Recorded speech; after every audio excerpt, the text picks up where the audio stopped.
입니다. 창세기 6장 1절로 8절 같이 읽겠습니다. 사람들이 땅 위에 늘어나기 시작하더니 그들에게서 딸들이 태어났다. 하나님의 아들들이 사람의 딸들의 아름다움을 보고 저마다 자기들의 마음에 드는 여자를 아내로 삼았다. 주님께서 말씀하셨다. 생명을 주는 나의 영이 사람 속에 영원히 머물지는 않을 것이다. 사람은 살과 피를 지닌 육체요 그들의 날은 120년이다. 그 무렵에 그 후에도 얼마 동안 땅 위에는 네피림이라고 하는 거인족이 있었다. 그들은 하나님의 아들들과 사람의 딸들 사이에서 태어난 자식들이었다. 그들은 옛날에 있던 용사들로서 유명한 사람들이었다. 주님께서는 사람의 죄악이 세상에 가득 차고 마음에 생각하는 모든 계획이 언제나 악한 것뿐임을 보시고서 땅 위에 사람 지으셨음을 후회하시며 마음 아파하셨다. 주님께서는 탄식하셨다. 내가 창조한 것이지만 사람을 이 땅 위에서 쓸어버리겠다. 사람뿐 아니라 짐승과 땅 위를 기어다니는 것과 공중의 새까지 그렇게 하겠다. 그것들을 만든 것이 후회되는구나. 그러나 노아만은 주님께 은혜를 입었다. 아멘. 땅의 사람들이 타락하기 시작했습니다.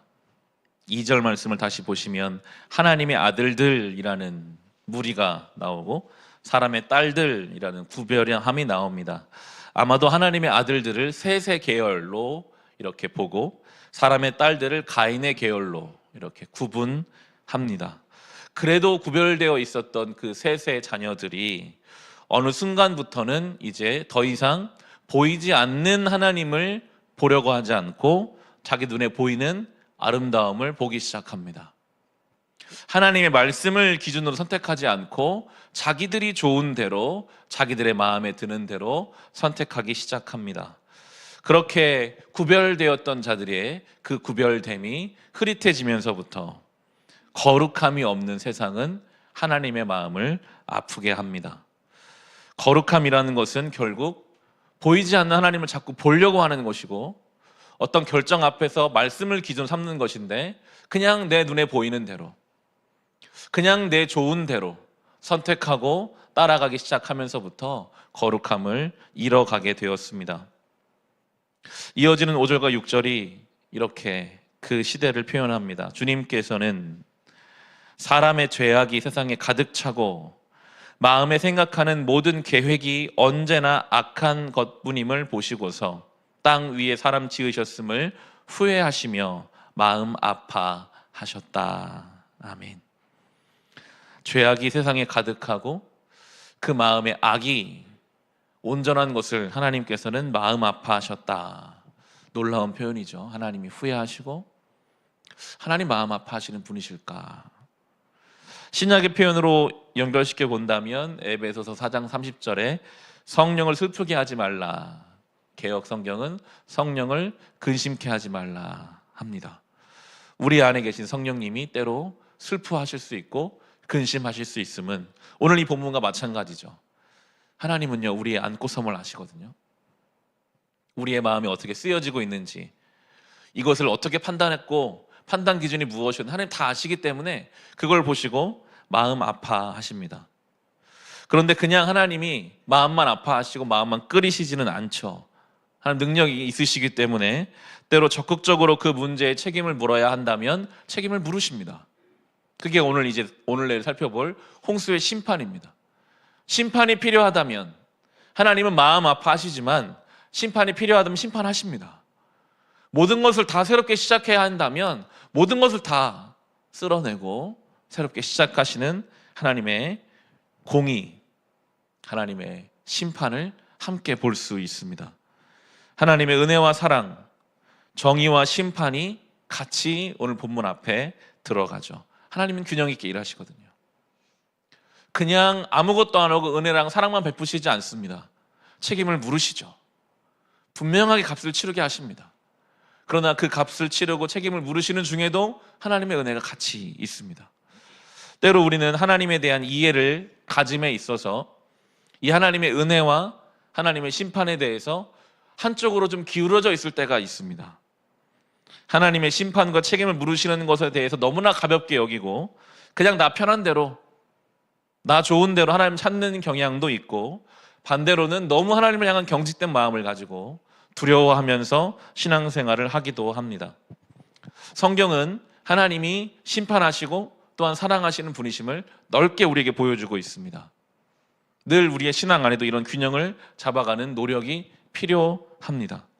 때로 우리는 하나님을 다 아는 것처럼 스스로 판단할 때가 있을지도 모르겠습니다. 하나님은 하늘보다도 크시고 바다보다 넓으신 분이신데, 우물 안에 들어가서 그 우물을 통해 하늘을 보며 그 동그라미를 하늘로 인식하는 것처럼, 하나님 바다처럼 크신데 욕조에 물을 담아놓고 그 물이 전부인 것처럼 하나님에 대해서 너무 작게 여기고 내 경험 안에서 내가 들은 설교 가지고만, 어떤 나의 인생의 경험을 가지고만 하나님 판단할 수는 없는 것이기에, 이 하나님의 은혜 그리고 하나님의 심판에 대한 이 말씀 앞에서 우리 하나님에 대한 이해가 넓어져 가야 할 것입니다. 이어지는 이 홍수의 심판으로, 그리고 노아라는 한 인물로 하나님의 심판과 은혜가 같이 갑니다. 그 심판의 한 가운데를 노아와 그 노아를 통해 지어진 방주로 하나님이 뚫고 지나가시죠. 예수 그리스도가 똑같습니다. 이 심판이 많은 세상 속에서 그 십자가를 통해 그 심판 가운데 은혜가 세워지는 것과 같죠. 이어지는 9절에서 12절 말씀을 우리 같이 한번 읽어보겠습니다. 노아의 역사는 이러하다. 노아는 그 당대에 의롭고 흠이 없는 사람이었다. 노아는 하나님과 동행하는 사람이었다. 노아는 셈과 함과 야벳 이렇게 세 아들을 두었다.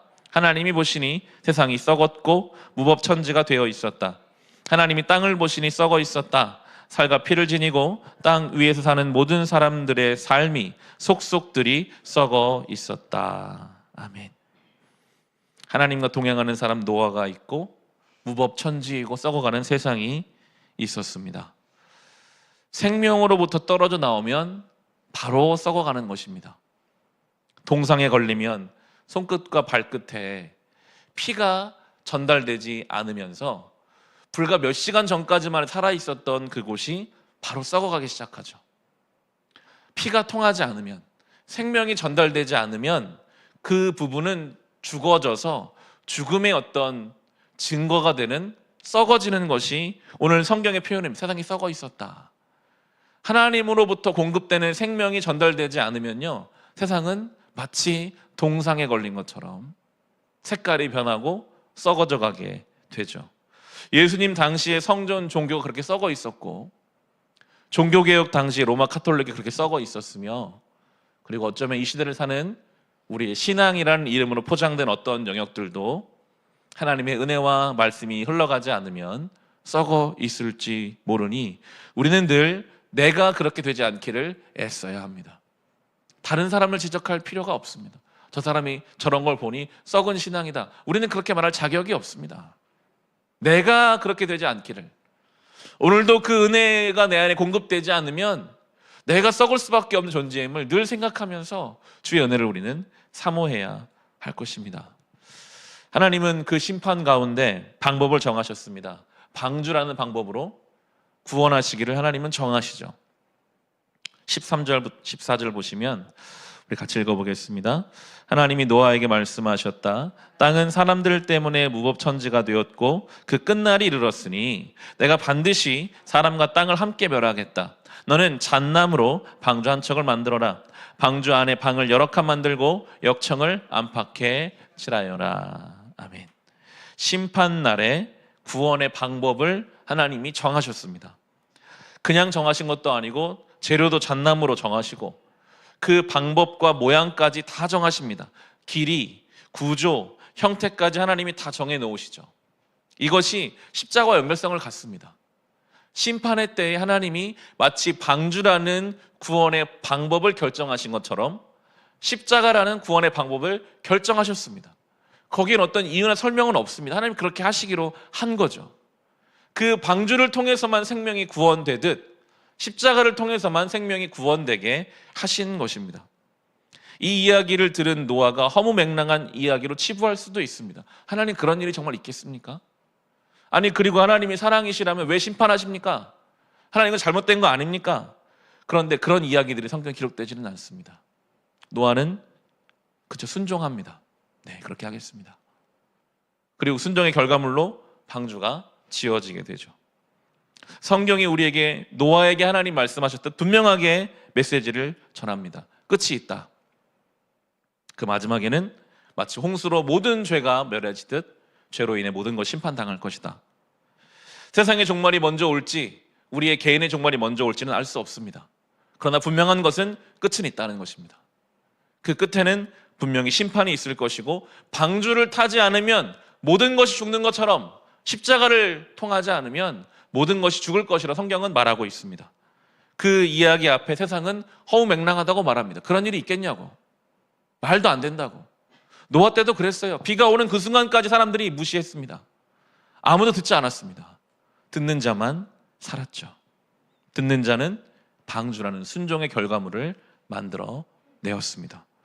말씀 앞에 순종한다는 것은요, 마치 방주를 만들어 지어내듯 순종의 결과물이 내 눈앞에 쌓여져 가는 것입니다. 그냥 듣고 가만히 있는 것이 아니라 그 말씀에 순종함으로써 방주가 만들어지잖아요. 성경이 우리에게 말씀하시는 이 말씀, 주 예수를 믿으라. 그리하면 너와 내 집이 구원을 얻으리라. 그 말씀, 내가 너희를 사랑한 것 같이 너희도 서로 사랑하라. 이 말씀 앞에서 우리가 정말 듣고 순종한다면 마치 노아가 수십 년을 걸쳐 방주를 지었듯 우리도 뭔가가 그 순종의 결과물로 지어져 가야 합니다. 그것이 우리의 신앙의 내용일 것입니다. 바라기는 우리도 노아와 같이 이 심판의 강물 속에 은혜의 통로로 그렇게 사용되는 우리가 교회가 되고 성도가 되고 그 순종의 결과물을 내 눈앞에 만들어내며 그렇게 하나님의 그 심판과 은혜의 귀한 하나님의 역사하심을 통해 우리의 그 은혜 그리고 다가올 하나님의 심판을 생각하는 우리 모두 될 수 있기를 주님의 이름으로 축원합니다. 우리 같이 찬송하고 기도하겠습니다.